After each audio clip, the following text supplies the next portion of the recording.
Hello and welcome to Triangle BNI. Today's show is brought to you by Oak City Tech. Oak City Tech gives their clients an edge over their competition with web and logo design that make them stand out. They increase brand awareness and generate leads with SEO and social media presence, and then convert those leads into clients with content creation and email marketing. Founded in 2009 here in Raleigh, Oak City Tech works with businesses and organizations all around the country. So if you need help with your business, please go to oakcitytech.com and tell Drago we said hi. Hi, everybody. My name is Mike Manning, and each week we bring you a small business success story from Triangle BNI. If you are not familiar with BNI, it is Business Networking International, the world's largest networking organization. And here in the Triangle, our little slice of heaven is Raleigh, Durham, and Chapel Hill.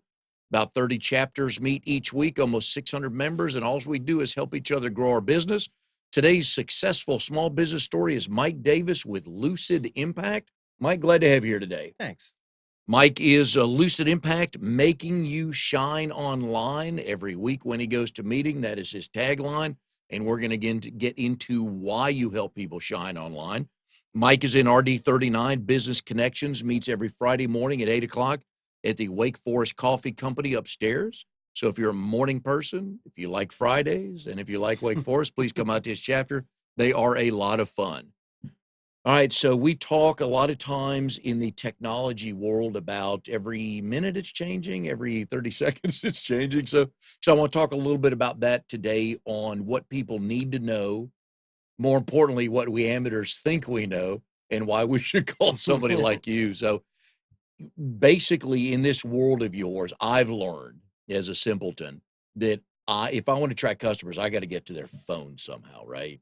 I mean, how important is that? Is everything just focusing on that one day? We'll all just have a chip in our eye and a phone or something, and that's what we'll be doing. Well, the truth of the matter is we're becoming more and more merged with technology. If you know who Ray Kurzweil is, but he talks about this in a more formalized way. But yes, the push to keep kids off phones, all this other stuff. It's kind of you're pushing back a really large mountain that's coming down no matter what. The point is to figure out how to use that effectively and to use the way that people naturally think and blend it in with technology. Because the truth of the matter is the more things change, the more they stay the same. In other words, there are certain things that while they look fancier on the outside are still the same thing. I'll give you an example. 100 years ago, you'd go to your local butcher, right? Yep. And the word would get around the neighborhood, that's the guy that you want to go to because he serves you the best meat and he'll take care of you. If you treat somebody poorly, word gets around and that's not good for his business. You think about it today, you're getting online on a computer and you're going to a site, let's say it's a food site, and if that person treats you well, people get on and do their reviews, and that person gets a good reputation, and people come and they want to buy their food from him. So it's a similar sort of thing, the way humans like to interact, but it's an order of magnitude. Like, it looks more complex. When you get to the simple reality of it, it's still the same thing. When people Google a restaurant, a movie, or somewhere they want to go, what's the data telling you of how many reviews they'll look at and how much of an impact is that on them making a decision of somewhere they've not gone before? Reviews are huge because, again, as people, we want to feel like we know and we like and we trust where we're going. It's interesting because most people don't really, I think, understand the power of the reviews on their own websites, right? And it doesn't necessarily mean you need a zillion reviews. The more, the better. But it's a great way to be able to really help a business that you like, right? Because people are looking, and the sites that have reviews are going to get more attention regardless. Like, that's all we look for these days is reviews. So if you've got a site that's literally higher up on a search engine result these days, and you've got the same sort of thing, but it's a couple of places down, and it's got stars after it, right? People are more likely to go click on that because they feel like already they've got some idea what the business is like, and they're not just trying to, it's not a crapshoot to them. Do we understand search engine optimization enough, and do we have to be on the front page? Well, it's an interesting question because the question is, on the front page for what? And I'll give you an example. Okay. Earlier, like, I don't know, this has got to be 12 years ago, when I was really starting to get into the marketing part of this, because I've been involved with this field of internet for 23 years. And at the beginning, I was the guy that I would literally get the parts from the computer store. I would put the parts together, make a machine, hook the machine up to the internet after putting on the operating system. But now, after all this time, it's gotten much more specialized. And when we get to the point now where we're trying to make sense of something so complicated, I think it's better to make it simple. So when we think of things like, I'm going to get you on the front page of Google, that sounds really amazing until you want to ask the question, what, for what? And the story that I wanted to mention here in particular was, I was sitting in a chiropractor's office, and I remember there was literally somebody that came in. He had a fancy slideshow, and he was given all this stuff about all the clients he'd helped. He said, these are all the clients we get on page one. And I sat quietly in the back, and I started looking, and I started taking those terms. And what I do is I cross-reference very, very important things, like, is anybody actually looking for that term, right? So I can get, I could get you on a page one for Mike Manning, probably pretty easily, right? Okay. But how many people are looking for Mike Manning? Not many. Right? So it looks like it's a great thing to be able to offer somebody, but the truth of the matter is, what is it that you need to be found for? Now, in this case, he lived in Montclair, New Jersey, and that's where he did business. So the term that I found, which was a great intersection of and I'll get into this a little bit more, it's something called long tail keyword. But the point is, it's a phrase that somebody would actually be looking for a chiropractor for. They don't even know they're looking for a chiropractor. They've got an issue that they need to get solved. And then that's what the chiropractor can solve. So my biggest term for him was headaches in Montclair. When I finally got that going up for that, that's when he noticed that there was a difference in the amount of internet traffic he was getting. And that's what I've come to understand as I've gotten over the last 6 months as a business coach. I've gotten more online, more active in social media, and I'm learning that people are typing how they talk. Yes. So the chiropractor is a perfect example. There's probably 1,000 people want chiropractor on the front page. It'll take them a long time to get there. And it's not worth it. It's not worth it. They don't have the budget, and it's not worth it, because 99% of the people will, I just wanted to think of that thought because it'll go out of my head if I don't say it. But oftentimes if I'm giving a story or talk on this, and I say to the room, you've probably heard me do this, how many people would like 1,000 people a day to come to your website? And every hand in the room goes up. I go, now who wants to filter through the 990 of them which are not your customer? Yeah. Right. So I'd rather say, hey, look, let me get you, 10 qualified people a day where, 5 of them would convert. Right. So if somebody has a small business, they should go back. They probably should tell a friend. If you were trying to find me and you couldn't use the word chiropractor or my real name, what would you type in? And you're right. How do I help my golf game? How do I sleep better? How do I get rid of headaches? Yep. Okay. And as I learned, I've also learned that YouTube is the second biggest search engine in the free world. But people want answers to questions. Yes. And so they would type in, I got headaches for 6 months. How to get rid of that? Right. Oh. That is so good to know, but a lot of things are simple. They're not easy, but they're simple to understand. And really, the simpler you can make something for someone to understand, always the better they're going to get with it. The technology is always a means to the end. And some people get intimidated by the technology, and they overlook, or they don't recognize it because they see computer, search engine, SEO, all this. I don't know, what do I do with all this stuff? And you're trying to get your value in front of somebody who needs what that is that you're offering. So Lucid Impact is an SEO company. And you can go to Mike if you need more information. We'll get to his website in a second, but it's lucidimpact.com. How do people find you? What do they type in to find you? Well, when we're looking for, you can have SEO. That's one of the things. But here's what I'll tell you. I actually look for the type of people that I work for best are those that are taking a multi-layered approach to people finding their business. So there's no substitute for going out and sometimes buttonholing somebody, right? Yeah. Getting a chance to sit and talk to them, present something in an environment that there's people that get curious about what your business is. You can't. There's this. And I like to say, you were saying technology changes every minute. It's like it's so 5 years ago to say someone's going to type something in, find your business, go to your business and purchase something from you. Yep. Unless you're selling a particular product, right? That's going to be very tough. So when I come back to saying what you're doing, what your question is, it's generally going to be something more specific what somebody is looking for.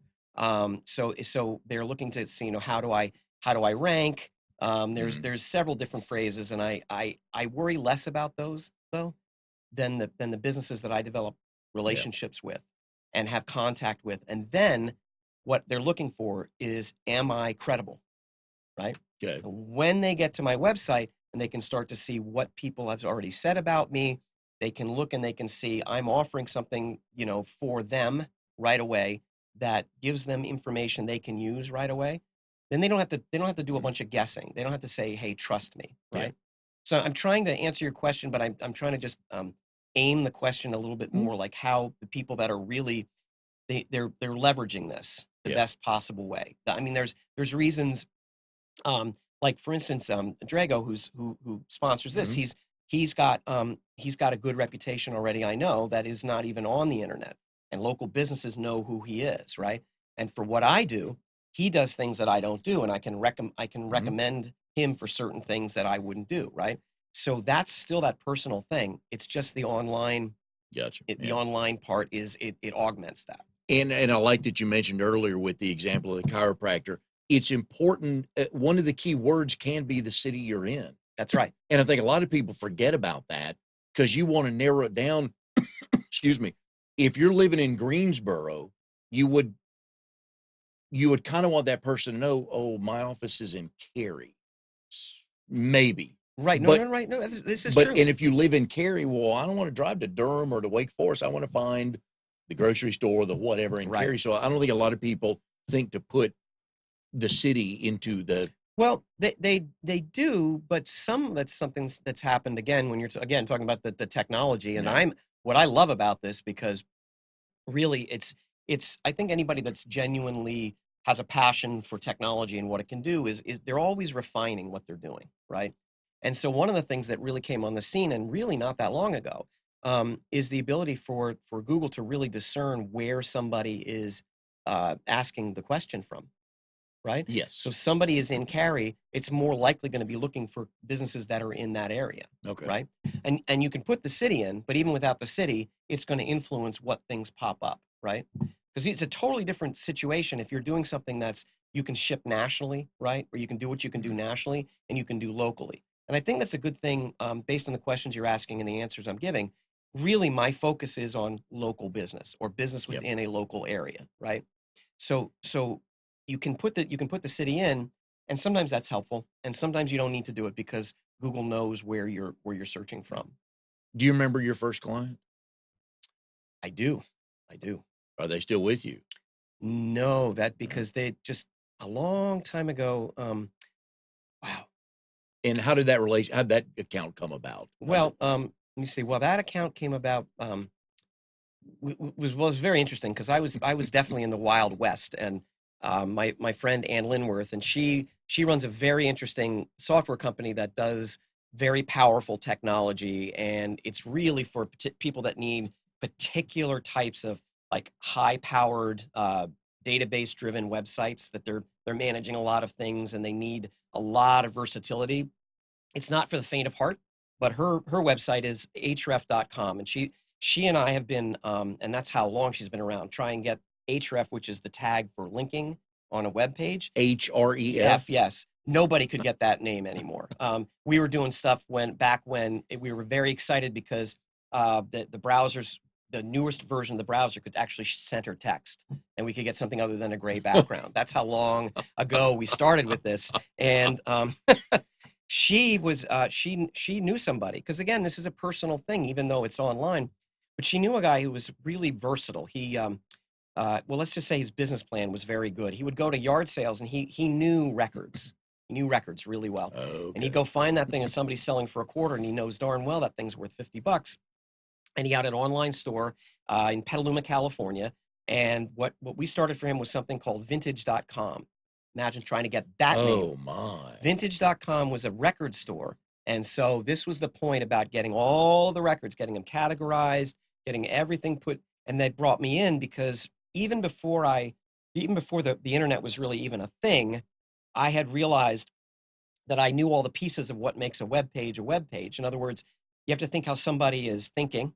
I was a indentured servant. I'm sorry, research assistant for the chair of my communication studies at Sonoma State University, where I was, and we did this term paper for these students on a computer with something called HyperCard, and it was a new idea that you could bounce from one section of this stack, as they called it, without having to go through 1, 2, 3, 4, 5. Back in the early 90s, everybody was still very linear, right? So this whole idea of being able to bounce around as you wanted to, I'm sure there's people in their 20s now that are scratching their heads going, how did that even work, right? But how could you have survived like that? That's right. So she came to me and said, I need somebody to help me figure out the best way for people to get around websites, because usability wasn't a big thing, but even from the beginning, usability was something I was very interested in. And we started putting the records up, and we started doing it. We realized it was kind of slow going.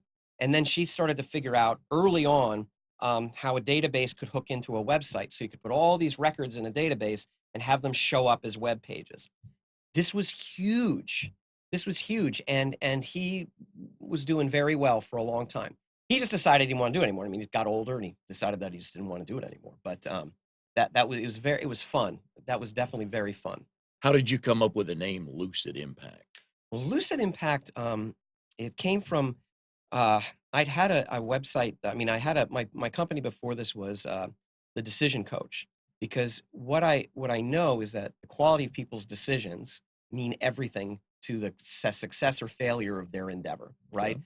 And so what I realized, though, is the Decision Coach was very good about getting people to think about the quality of their decisions or the decisions, but it was literally one day, it just came to me, and I went, you need clarity, but until you see what that clarity is actually manifested in the world, it's a good idea, right? And when did you so Lucid Impact's been around 13 years, give or take a couple months, right? Yeah. Who's your longest running client? Oh, my longest running client is a very quirky dog trainer out of New Jersey. All right. And his website is Canine Companions, canine-companions.com, or getyourdogtrained.com. There you go. Because that was his thing. And that's how simple it can be, that's right? That's exactly right. And I've been, that's been like 14, 15 years, I guess. Wow. And it was funny early on because I said to him, listen, do you want to do a straight up, you pay me for my work? I'll take less and do a percentage. Now, he knew me already, and he said, there's no way I'm giving you a percentage of what you're going to generate. And I thought, well, that's fair enough. And 15 years later, it's really great, because if I come to him now and tell him, look, this is what you need to do, he just goes, what do we need to do? Okay. Right. What has changed in his world as far as online marketing and advertising since you started? Well, at the beginning, it was just all search engines. So he was trying to get people that were, finding him. So we had Dog Training New Jersey, right? Now there's just a whole bunch more because of Facebook and these other social media platforms. He's just a heck of a talker. I can't explain it. He could really sell ice to an Eskimo. He's really good at it. So getting him out there and being able to present to people, his articles are really good. He's got really good content over time. As Google, started getting, there was a period of time where people could figure out ways to kind of fool Google. But at the end of the day, there was a mentor of mine, Ken Giddens, he passed away a few years ago, but he always would ask the question, does it happen in nature? And if it's not, it goes back to the simple idea. If we can't have this conversation, you can't feel it's a genuine conversation, you're gonna disappear, right? Agreed. So for him, he's been able to just do what he usually does. I swear to God, he is like a Labrador, right? But without the tail. But he's like a walking. Almost you can see his tail wag when he gets really happy. He's really that way. And he's really knowledgeable. And we know that. And his dogs that he trains stay trained. And as soon as he was able to get this out on the internet, in bigger scope, it was like the butcher with the good meat, Yes. right? People know that, he has a lifetime guarantee. If your dog goes back to what it was doing before we trained them, we'll come and retrain it for free. Doing it for 40 years. What more could you ask for? I don't know if he can count on two hands the amount of times he's had to go back and retrain a dog. Yeah. You and I have known each other about a couple of years now. Sure. And all the meetings I've been at with Mike, he stands up, and again, it's simple, but it's very effective. If you go to lucidimpact.com right now, there's a red box. It used to be a circle, right? I think. It's a red box now. You type in your company name, and that will give them all the analytics, or enough of the analytics they need.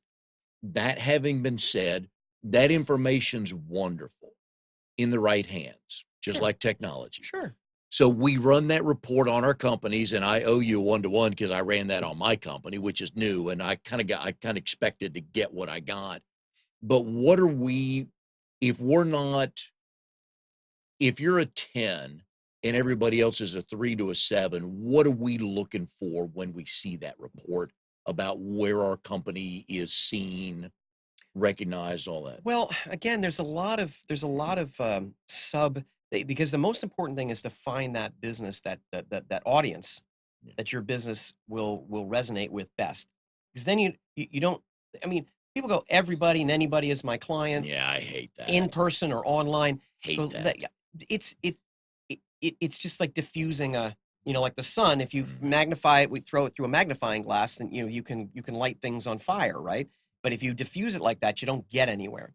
But so when you ask the question is to find out where you are, because you can't get any better until you know where you are, Yes. right?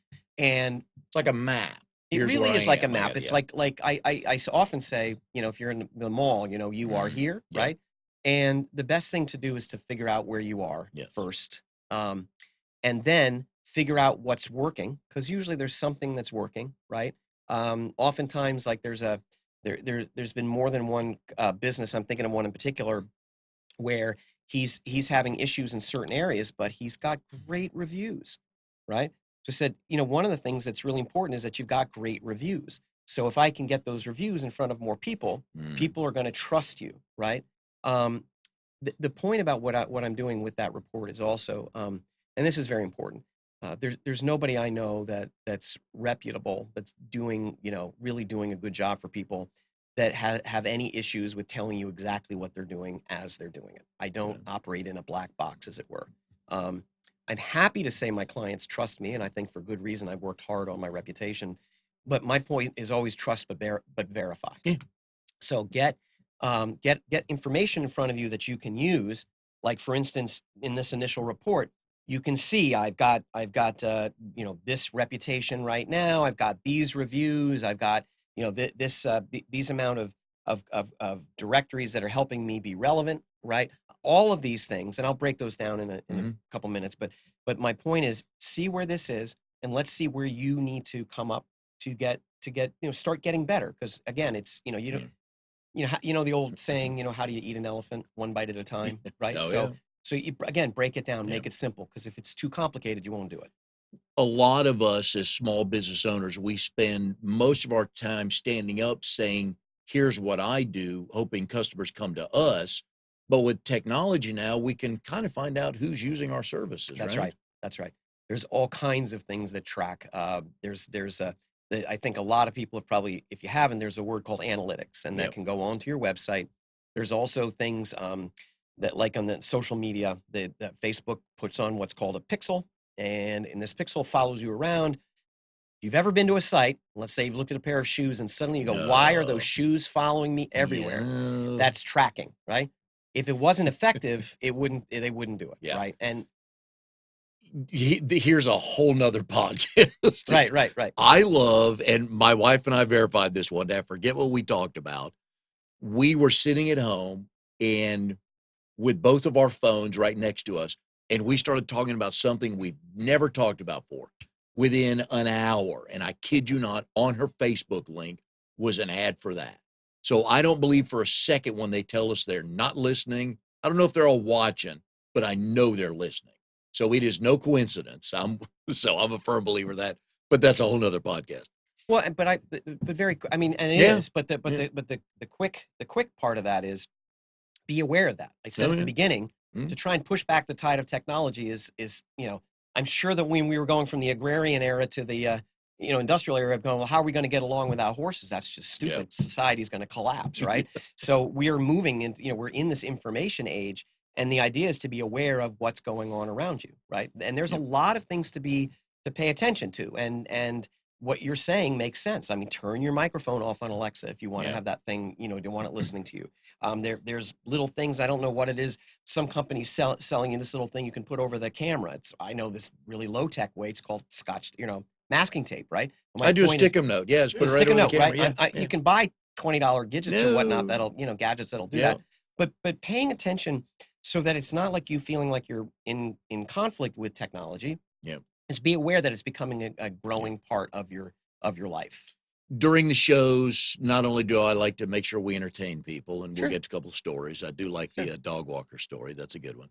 But also educate people. And going back to analytics, Mhm. where I know this is not a yes/no question, but for those of us who are not skilled on this, how easily can we find analytics of, let's say, on our website, who's coming there? Well, there are services that you can sign up for that will help you do that. Listen, and by the way, I want to be really clear. All of these things that I'm saying, I really don't. And if I'm getting anywhere you're feeling like this is too technical or something, tell me to bring it Oh, down. yeah. But if I do, because yeah. I don't want anybody to go, I can't. This is just rocket science. I can't do this, because all of these things, they're doable. The question is, do you want to take the time to put all the pieces together? And then now, Right. do you want a second job? Often when I give presentations, I've got the picture of the completely just, frazzled guy, in the company, and he's already got a stack of paperwork and I'm saying, can you be our new webmaster? Yeah. Right? That's just a lot. So you can get something from Google and it's free, and you can put it on a website, and then you can go inside of your Google account, and then you can go see what these stats are, like how many people are coming, that kind of stuff. In WordPress, there are plugins that can help you see that, but you have to get this particular type of code on your web page, for example, and that'll give you lots of good information. But what I like about it, you alluded to it earlier, it's information, and you really should look at it as part of your marketing plan. Well, yeah. If you're a dog trainer and non-dog owners are coming to your website, you're missing out on some people. Right. So I don't know why they're coming to your website, but those are not your clients. How do I get these dog owners coming to my site? So I love it because it's information, and you're right. And Amnon he'll nod his head over there. He's real nice. He won't say anything about it, but I am not gifted in this, and he knows that. But over time, and it's not taking that long, I can now edit a podcast on software on a website. So it can be done, and I'm learning how to read analytics and where to find them. And here comes the microphone. No, I was going to say, don't feel bad.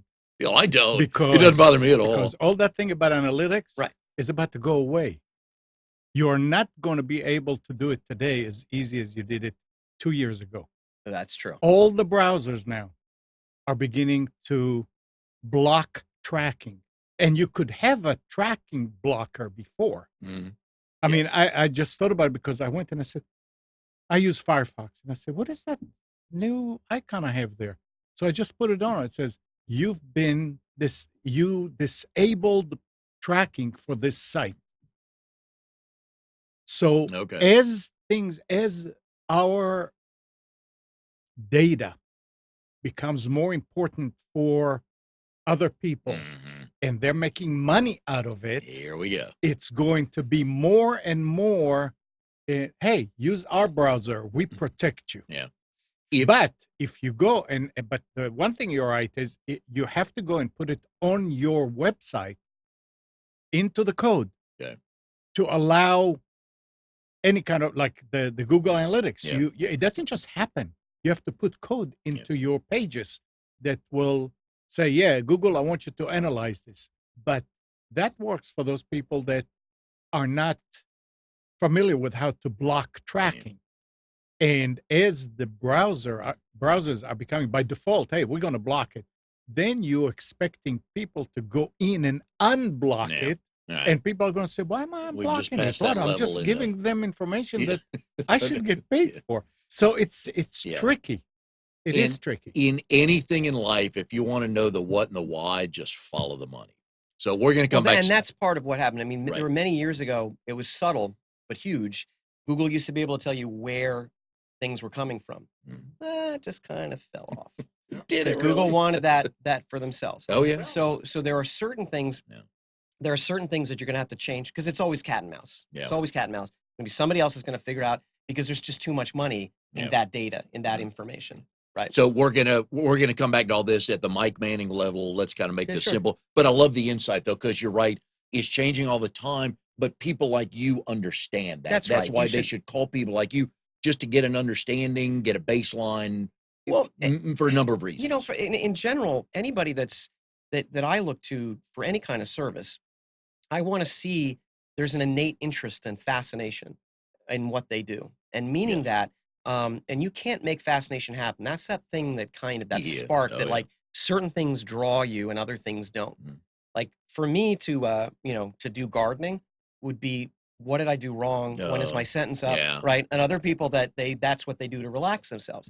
Me, I find this stuff actually fascinating. I had a recording studio and I used to do a lot of singing, songwriting stuff, and I recognize all of what's going on here. The DBX and stuff. I mean, this is I'm saying this stuff. But I find this fascinating, and so if people are drawn to that thing that fascinates them, this is actually the most important thing I can say on this subject, because when you do what's fascinating to you, right? That's the thing you want to do 24/7. That's the thing you would do it even if you weren't getting paid, right? That's the level of interest that you want somebody that's providing a service for you to do. In my point earlier on was, you take your car to a mechanic, right? You're a mechanic in this world. You can understand it. You can fix it. You can make it run better. That's why sometimes we need to call people like you. So that's why I'm saying, go to lucidimpact.com, put your company name in there. It'll run a wonderful report, and then call Mike and he'll help you understand that and get you going. So we're going to come back to all that stuff. Right. But the one thing I want to say was that this is what you should be looking for in any business that you go talk to. Yes. So the reason I came down here when you asked me is because I know how much you love doing this. Yes. But not just because you love it, because you get a quality end product, right? So it's not just somebody who's a technician, somebody who's really, really interested in what they're doing. Oh, yeah. Oh, I'm with you on that. Yeah. And obviously your years of service show that you do enjoy that.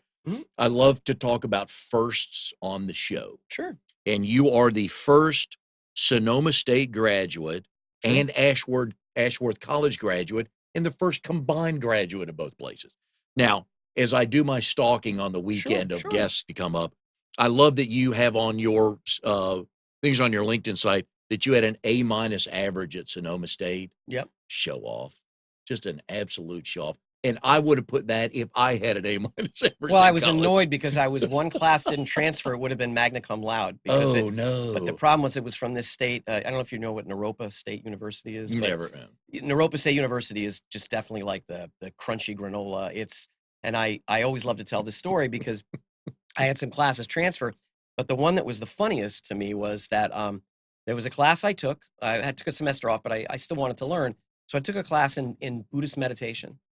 And I always like to tell people that I got a B+ in Buddhist meditation.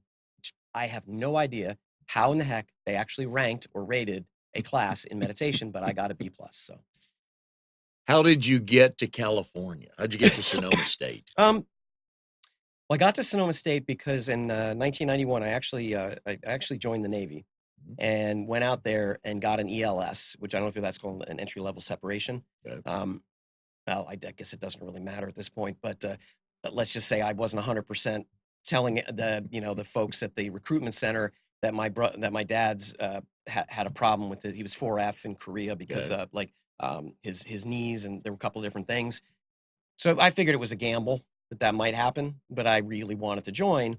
And I went in, and then into basic, my knees started blowing up like balloons. So that was really? It was just, and that's what they have to do. They that they just if you know anything about anybody that's been through this, right? They just run you ragged. Yeah. Some of it is they have to figure it out, right? So I got an ELS, and that means I had left after I don't know 4 weeks or 5 weeks or something, right? That didn't take long. Yeah, no, it didn't take long, but it was San Diego. It wasn't the worst place. I mean, if you're gonna have that happen, I got a friend of mine whose son was he just finished up in the Midwest in December. my God. Thanks, yeah. But anyway, so I was there, and I was in between school. I was just really kind of figuring stuff out. I'm actually a fan, and I have a daughter, and I figured if one day she decides to take a little time between high school and college, that might not be the worst thing, because it really got me thinking, what is it I want to do? Yeah. Right. So, because I barely graduated from high school, by the way, I actually had a D- in one of the classes because, and the guy there was this thing called the learning community at Princeton High School, but this guy Ralph, which is, we called them by their first names, and they go, Ralph just didn't want to see me anymore. He just had enough. I had no motivation to be there, right? Having the time in high school or just his class? No, in general, I just didn't want to be there anymore, and it was just done. I was bored, but the time in between is what made the huge difference, right? Because going to college, I could focus on what I wanted, right? And so when I got to college, when I got to California, I already had an AAS in communication studies, TV and radio. And when I got there, I went up to where I had some friends, and I enrolled at Sonoma State. Yeah. So that's turned out to be very, very serendipitous, because the West Coast is where you want it to be as this technology was coming into its infancy. Gotcha. I was working off a T3 line, two-way T3 up and down. Here we go. And literally there was an ISP that was underneath of us, and they just ran a cable up through their ceiling, our floor, into a router that went into all these boxes. In English, what that means is, well, everybody out here was on dial-up on AOL. We had a ridiculously fast connection to the internet. Your water came out out of the hydrant. That's right out of the hydrant. That's a good way to put it. So most people were learning, if you turn the tap on, you'll get a little trickle, and I was learning how to, so I had 8 years of it coming right out of the hydrant. This was very helpful in what I was learning, right? So we are here with Mike Davis of Lucid Impact. If you go to lucidimpact.com, you'll learn some more information about what he does. He will make you shine online. Today's show is brought to you by Oak City Tech, where they help you reach your goals with proven technologies for increasing traffic, leads, and sales. Go to oakcitytech.com, get in touch with them. They will certainly be able to help you, and tell Drago we said hi. So as I'm going through your LinkedIn stuff, you got a lot of stuff going on right now. So Sure. So we've got Lucid Impact. Mm-hmm. You're a trainer and facilitator. Yes. For applied behavioral technologies. Yes. You're a part of Power Growth Partner. Yes. Driving business growth. And then Safeguard Self-Defense. Right. What came first, and how do you do all this? Well, I would say that by a nose, but the facilitator trainer of applied behavioral technologies. It was for about 2 years. I ran a program at Bill Davis's place called Discover Your Winning Edge. Yep. And I probably put about close to 80 or 100 small businesses through this program. And the program was focused on that thing you're fascinated by, with that thing that makes you come alive, that thing that really, because when people would come to me and they'd say questions like, well, what fascinates you? And they'd go, well, you mean personally or professionally? And I go, by the time we get done with this, you're not going to have a distinction anymore, because it's that thing you can't help but doing. Left to your own devices, that's the thing you will do over and over and over again. That's what you should be focusing on. So I just want to talk all day. I don't care what I'm doing, whether I'm here giving a presentation. So I'm with you. I just want to talk all day. But you also, there's an interchange that you want. That's what really brings you alive. Oh yeah. I love this. Right. That's my point. If you were sitting there talking alone in a room, you wouldn't have that same experience. It is this interchange, and this is a very unique skill set, because in terms of like particular type of person, in terms of skill set, because some people don't do that. They'd rather have the technology is what gets them, or something else, right? So I spent a long time, it was like 10 years, learning this particular skill set. And I've mapped it over into the work that I do online, because this was a long process for me too as well. But I have a love of technology, and I have a love of connecting people at that visceral, that like, yes, I know it's a fit, right? So I ran businesses through this program, and Rob Zellum, who's in my BNI group, it was very satisfying to see people kind of walk out and the light goes on, and it's a great moment. And I the closest I came, because everybody I had kind of got it, what there was to get in terms of the light going on. It's not about a piece of information. It's that aha. We have that aha, and then that's what will motivate us, because information doesn't motivate us. Ahas do it. I remember it was one guy, and he was so stubborn, but it was literally about 3 minutes before the time had ended up, and that's when it kind of like the light went on for him. Because one of the things about that is when you're operating like this, you things start to kind of, it's almost like the wind shows up at the right time to get the sales going. We've all had that experience of that flow, right? Being that the part of something larger than us that we're kind of feeling carried on, yet we're feeling very directional with it. That's what I look for in any business. Is anybody that comes to me with a business that they love, I search what that is. I call it that sliver of genius. That's that little piece. It's that they don't need to know a whole lot of stuff, but if they know that one little piece about themselves, that's what they want to capitalize on. You just want to do that. Like there was, and I don't remember the guy's name, but there was a Chinese ping pong player, and he was ranked first in the world, and he had the most amazing forehand in the world. Nobody could get past it. And there was an interviewer who was interviewing his coach. So, well, what happens if somebody serves him a backhand? And he said, well, I never let my guy get into a position where somebody can serve him a backhand. I keep putting him in a position where the only way that he's going to return volleys is with a forehand. In other words, there's not a lot of, except for things that we need to do the day-to-day stuff where you have to get certain things done. But most of the time, anybody who's seriously successful with something, they're always refining just doing that thing they do best, and only doing that, and setting the other things that they don't do best on other people who do that best. There's nobody that you'll ever meet anywhere that isn't really successful, that isn't doing that to some degree or another. And it's funny you bring that up. There are a number of discussions everybody has. We're all guilty of it. Okay, these are my strengths. Right. These are my weaknesses. I've got to spend a lot of time on making my weaknesses better. It's like, no, outsource it. That's right. Because there's always, and I'll take it, that goes into the next thing, is safeguard self-defense, which is, it's a pepper spray store. Pepper-spray-store.com is the name of the website.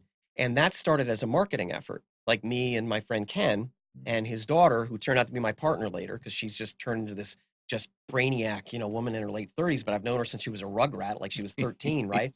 But what I do in there is I actually put the principles that I tell my clients what they should be doing, I do them myself. So I'm not experimenting with my clients. I'm actually saying, here's what you need to know. This is why you want to do this, because we know that this generally happens, right? So the pepper spray store came as an outgrowth of that. It was one of those things where in the 90s, everybody was new. It was new to everybody. So I had a few people that came up and said, well, I can't pay you really much, if anything, but I'll give you a percentage of the sales. Mm-hmm. There's a huge risk for that. Mm-hmm. I did it with 5 different companies. One of them did it, and that was the one. And that has been the gift that's helped keep on giving for 20 years. Okay. Right. And it does really well. And the part of the reason it does really well, and what I mean for a store like this, it pulls in, I don't know, about, it's 50,000 visitors a month or something. I mean, it's not like Walmart, but it's certainly very noticeable. Nice number. Right? Yeah. Well, part of the reason is because for a long time we were trying to get up there on page 1 for pepper spray. And when the market was smaller, that was easier to do, right? And at that time we were working with another company, and one day the algorithm changed and pepper spray was on a second page. And he flipped out. He says, "Who do you call?" I go, "You don't call anybody. It's a search engine," right? Right. So, but what that had sparked in me was just a realization also that it's not just that one term on the front page, which is what a lot of people think, mm-hmm. right? What we do is we have a ton of really good content. And a few years ago, there's some people, and I'm always want to say that I like to learn from people that are smarter than me, mm-hmm. right? That's just there's a guy named Andy Jenkins, who is a marketer, like extraordinaire, world-class guy. He was the mentor of Ken, who was my mentor. Mm-hmm. And there were simple things that he was talking about. And at one point we realized a lot of people don't know how pepper spray works. They don't know if they can buy it in their state, right? They don't know. So there's a lot of information that people have questions, as mm-hmm. you were saying.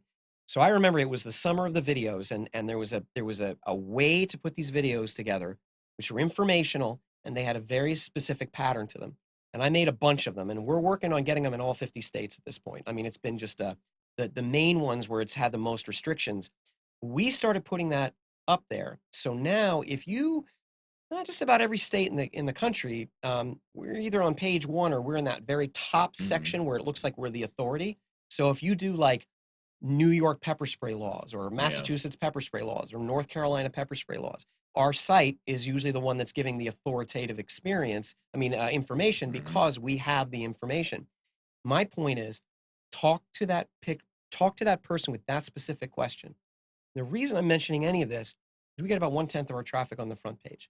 The rest of it comes in through these little not silos, but they're little different things. They're things that have a relatively small audience, but are asking something very specific. There's another reason that that's important. Because if someone's asking something that specific, it usually means they're further into the buying cycle.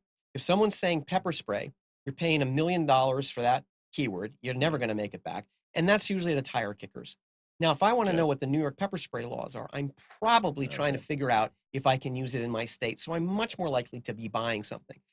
When you get onto the website, then there's a page that says, and this is a thing I figured out too, is there's perception of value, which like you as the provider may not think this is a big deal because you live in that world. But you have to think about it from the person that's getting what you're selling, right? So one of the things that we got is that people don't want to take risks, right? People don't want to take risks. They want to have it safe for them to do it. Yeah. So I came up with a guaranteed legal thing. So basically it says that if you go to this page, anything you buy on this page is guaranteed legal. If for any reason there's any issue, ship it, we will refund you, no questions asked. I've never had to do it because we already know. We switched it, we checked the stuff out. The Ashworth College thing, because it just blends in here because I know the stuff I'm fascinated with and everything is in service to that particular thing. It's just different skill sets. So the Ashworth College was becoming a paralegal. So I've got that. So I've got those, that kind of legal head at this point and looking in and going, make sure that I've looked through all of the statutes, right? Looking through, so I've got the right information. So I won't make any, I won't make huge serious blunders, but then again, I'm always doing CYA. Like I'm not a lawyer. Oh yeah. I'm not a lawyer. I'm a paralegal. This is not legal advice, right? I have to it comes out of me. But it's a way to have rock solid information because you gain more trust that way. Yep. So anyway. Right. And it came as no surprise to me once I started reading up about everything you're doing that you're also an avid ballroom and swing dance fan. Yeah, that creative side is just oozes out of you, doesn't it? Yeah, I just absolutely love that. Which are you better at? And well, I since I have my daughter, that's taken more of a back seat, but I'm looking to get back into it. Yeah. I mean, I've seen enough people now in their 60s and 70s that just blow the doors off of people half their age, and they know how to do that. Yeah, I really just absolutely love that. I taught swing dance lessons for many years. I was the co-founder of a swing dance or a dance society up in New Jersey.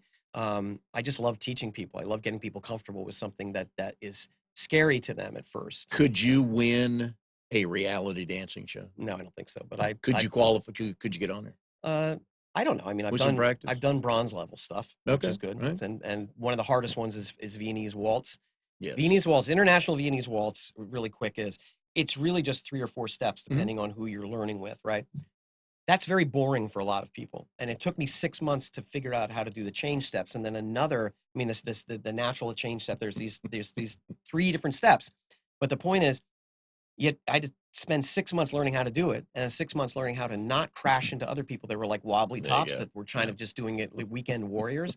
You really have to decide, what it is that's interesting to you. And the way because I say this, and in some ways I want to be like a broken record in that sense. The way I knew I wanted to do this was as I watched the owner of the school do it with a partner, and something in me went, that absolute fascination light turned on, right? And I love the simplicity of it. And it's interesting when you do things that are fascinating to you. Probably you've noticed this when you do something that's it's interesting how people can show up, situations kind of start to show up. And there was this lovely woman from Germany who was there, and her and I just had the same interest, and we became dance partners for like 2 years. It was just very interesting how all of that happened. And I really want to say, because when I'm working with businesses, I give them all the linear stuff, but I know that if they're doing what they're doing well, if they're fascinated in what they're doing, if they follow what I'm telling them and they actually participate, it just happened. I hear it all the time, like, oh, this unexpected thing happened, or I wasn't expecting this to happen over here. But that's again part of the That's kind of the evidence trail of when you're on to doing the right thing. Exactly. I agree with you on that. We've gone through a lot of your work history. Give me that first high school job or funny high school job story. The first high school job. That the statute of limitations has expired, so you can say, because we've had some people on here that have fallen on their own sword about a high school job. Joe Navarra, business coach, right? Speaker. Just his new book came out the other day. He got fired from a paper route in high school because he and his buddies would make the money. He and his buddy would make money and go stand in front of the 7-Eleven and get adults to buy them beer. And they fell asleep one day walking the route, and they got fired. So those are the kind of stories that we get on. It's got to be a memorable high school job or the first one you had. Oh my God. Wow. No, my first job was the job that reminded me or let me know that I didn't want that job. That's what that was. I was sweeping up the meat room at a supermarket. Like, I didn't even know what I'd actually signed on for. And let me tell you, sweeping up the meat room, the guts and stuff from the animals they've butchered at the end of the day. Yeah. I was not. Let's say I was on thin ice for quite a while with that job. Do you remember what you got paid? Oh yeah, it was $2.65 an hour. How long did you last? Well, there I was probably about 3 or 4 months because Okay. I wanted to try and make a go of it, but Right. yeah, it just wasn't for me. Oh, that must have been miserable. It really was. Oh, my Yeah. God. Right. But a lot of times, and we don't stress this enough to people in life, find out what you don't want to do. I agree with you. Because we all have an idea what we want to do. Let's start eliminating Yeah, things. yeah. All right, so we got a few minutes left here. I want to kind of start putting a mini, not a business plan, but some thought processes for people that are not real skilled on social media, on Sure. things they should be thinking about for their company and their website. So on Okay. their website, you mentioned a couple times today, content, blogging, new information, Yeah. new video, new pictures. What's a couple things they can keep in mind? I'm gonna use this phrase that my mentor, gentleman, Dr. Joseph Riggio, who hails out of New Jersey. One of the most spiritual, most like together people I've ever seen. He works with companies that are like huge. One of them is the largest shipping container company in the world. So he works with senior level management. I want to make sure you understand what I'm going to say is not for the faint of heart, and it's also not for Birkenstocks and incense in the back room. Okay. This is meant for like people that are doing 7-figure results. I mean, that's the work that he works with people.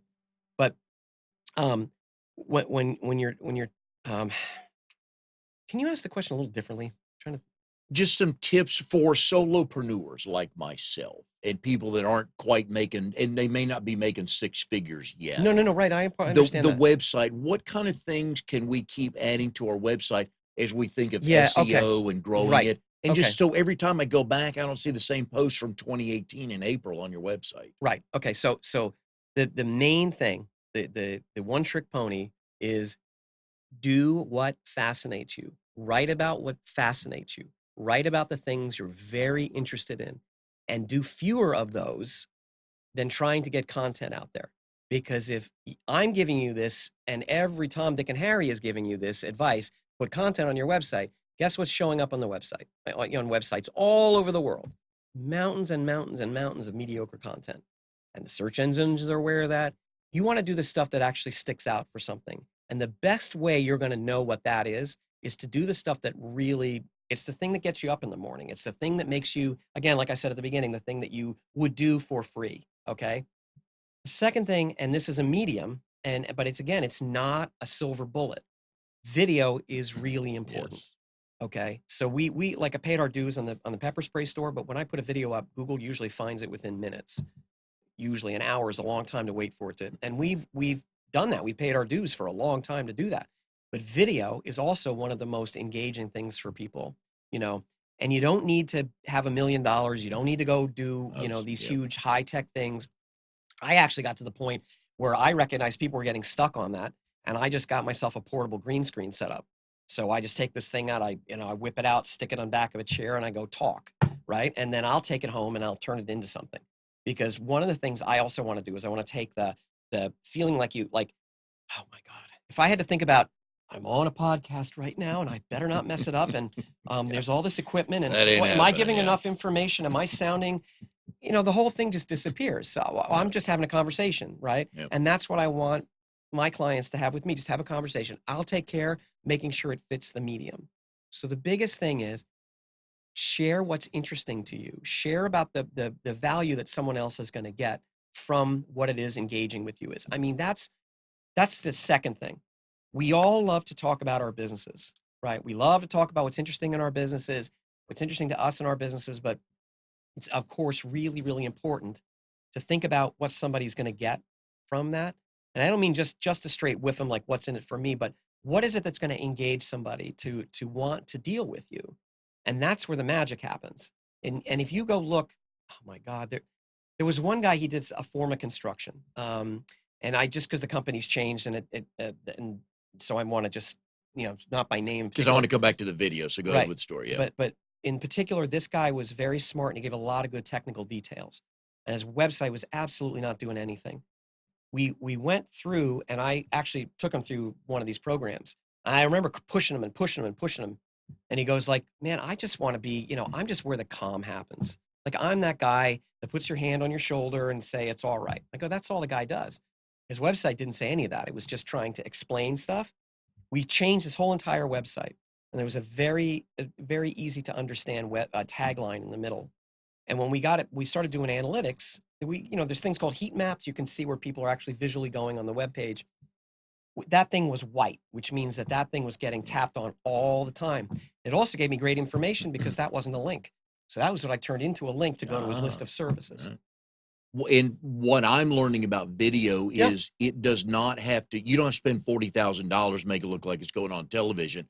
What I found is you can buy, there's a couple different tripods. You could buy the regular standing tripod. You've seen the ones I have at our chapter meeting that I... You could, and there's one that came from my Toastmasters group this morning. Justin Struble was sitting in his car, and there's a tripod that sat on his dashboard. He put his camera there, and he did his video right there. It came out just fine. That's right. Because back to your point, it showed the passion. That's right. There wasn't this, hey, let me give you 17 whiteboards and stuff like that.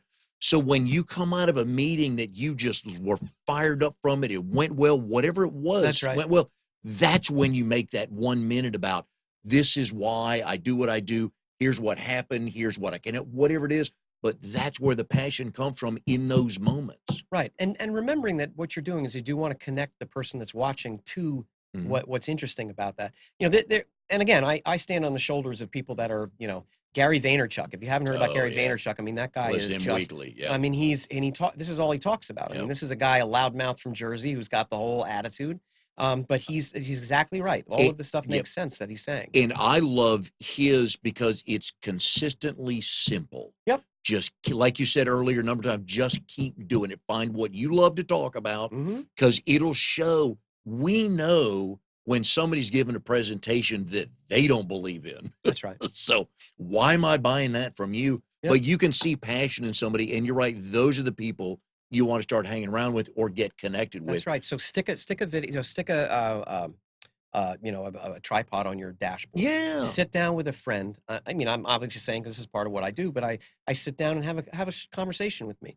Luke Masanick, U.S. Health Advisors, right? And what we figured out very quickly was his information isn't what's going to grab people. It's when people understand and they trust him. Because when you use the word insurance, right, you just don't, that makes people walk away. But, when you can talk to him for 5 minutes and you realize if you're relatively healthy, he gets you premiums that are way lower than just about anything else out there. And the thing is you get him, right? And when you get him, that's a huge piece of trust. I mean, I've been a client of his for 6 years. Well, my point is, I talked to him about a video and he kind of did that whole, right? And what I was able to do was literally go to his living room. He was at home, living room. I was able to get the right light on this, put up one of those, green screen things, just ask him some questions for 10 minutes. And then when I was able to come up with, I mean, these are little 2-minute things.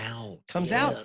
And not surprisingly, the engagement rate went up from 5-10% to 80% people that saw that thing. It's worth it. Most people won't stand up and tell a story about themselves, but they will easily answer questions, just like what you did with Luke. It's that simple. That's right. But video comes in many different forms. You do not have to spend a lot of money to do it. Just make sure the audio is good, right? So people can hear it. but let the passion come out. That's because right. people are buying you. That's right. That's exactly right. There's 1 million of you and 1 million of me, but they're buying Mike Davis. That's right. They may know your company name, they may not. That's right. But they're buying you, and I'm with you on that. So with you on that with the videos.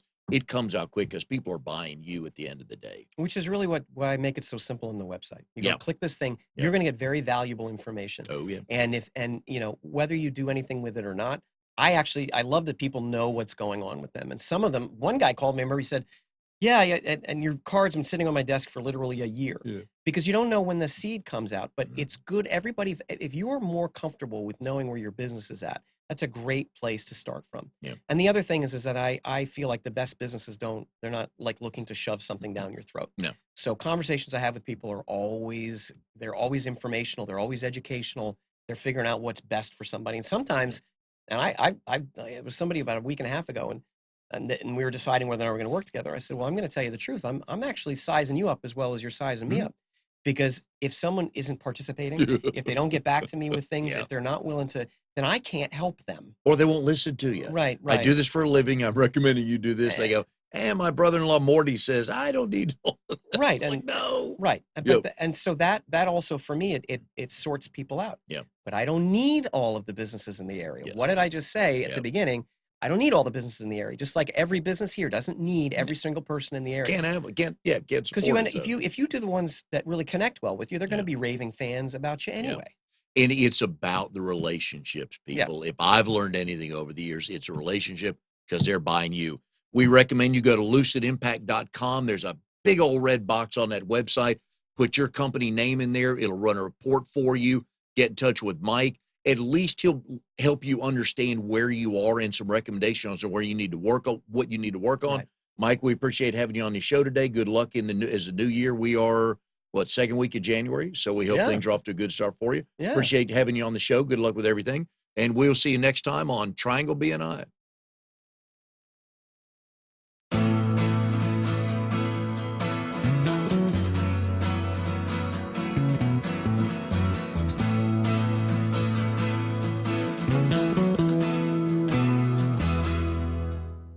You are tuned to the Nissan Communications Network. If you tuned in too late, you can always watch each program in its entirety or download an MP3 audio file of it in the archives section at nissancommunications.com. Don't forget to subscribe to our YouTube channel, follow us on Twitter, and like us on Facebook. Sponsored by Telestream's Wirecast software, StreamingGear.com, Carolina Apparel, and DeltaForce.net.